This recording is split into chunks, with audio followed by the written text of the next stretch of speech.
Are you serious? I'm serious, honestly. They eat out of the same bowl together, so they don't share much food. And they don't.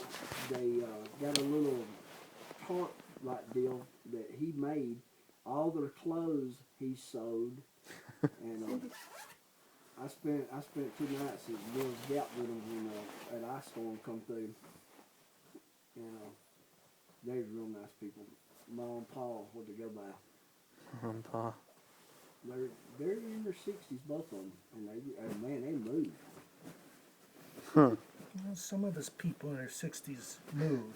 Yeah, Maybe in they get 20, 25 miles a day. It may be in the privy, but we move.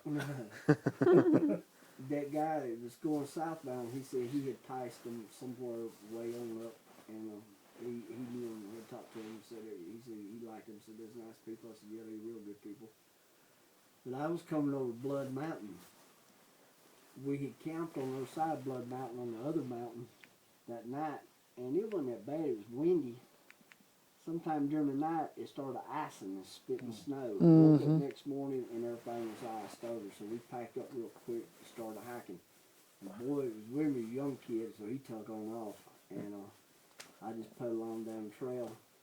And I got up to Blood Mountain, and the shelter up there was about 35 people. There was 2 troops of Boy Scouts and then a bunch of hikers. Huh. And I went on, I stopped and asked them, I said, are y'all going to stay up here or what? And they didn't know what they was going to do.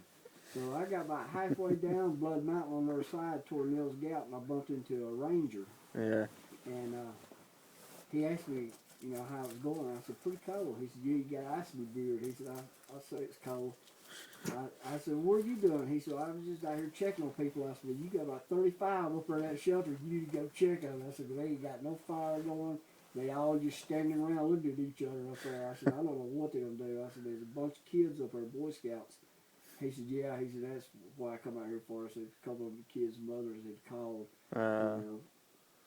So they brought them back down to Nils Gap. And I thought they was going to stay at the hostel, but they didn't. They went on back to where they're from. Yeah. I know. But that is a stretch area, you couldn't have a fire. And Right. but I'm thinking in extreme weather like that, yeah, I would have built me a fire. I wouldn't be just standing around looking at each other. They did put a new roof on that. That looks nice. Yeah. They left the windows open though. I don't know if they can come back later and put windows in or what. They got them, boxed out. Yeah.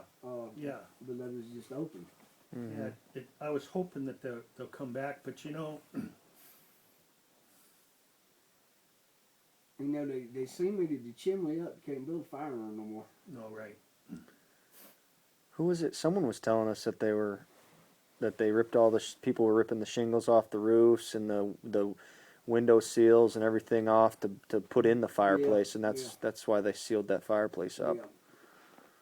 Yeah, that's what that park ranger, because he asked me that day. He said, they got a fire going? I said, no, I seen. And I said, he asked me, he said, where you going? I said, Nils Gap. And he said, oh, you ain't about a mile from it. I said, good. Yeah.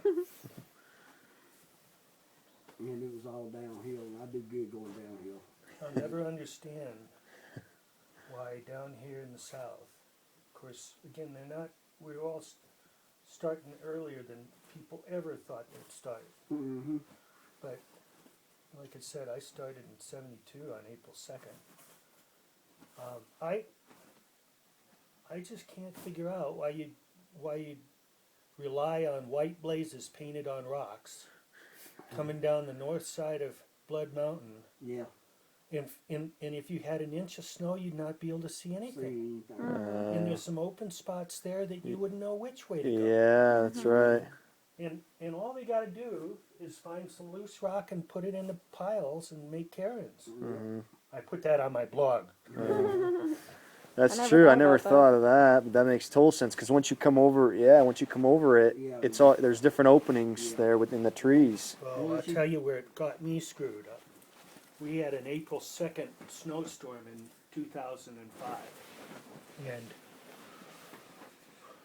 I had left Damascus that morning, and I was going to the first shelter. I think it's Iron Mountain Shelter, and I, it's just a 16-mile hike, so I felt good. But it was sprinkling, and then it turned to sleet, and then it turned to snow. And by the time I got to the shelter, which was 1 o'clock, I left at 8, so I got there at 1. I decided it was 12 miles to the next shelter. I wasn't going. Mm-hmm. It's on the side of Mount Rogers. So I stayed in the shelter. I actually crawled in my sleeping bag. You've seen me there before. I'm sleeping, and the one guy I passed was a section hiker, and he slept on the other side. And it was really blowing there. It was morning. It was not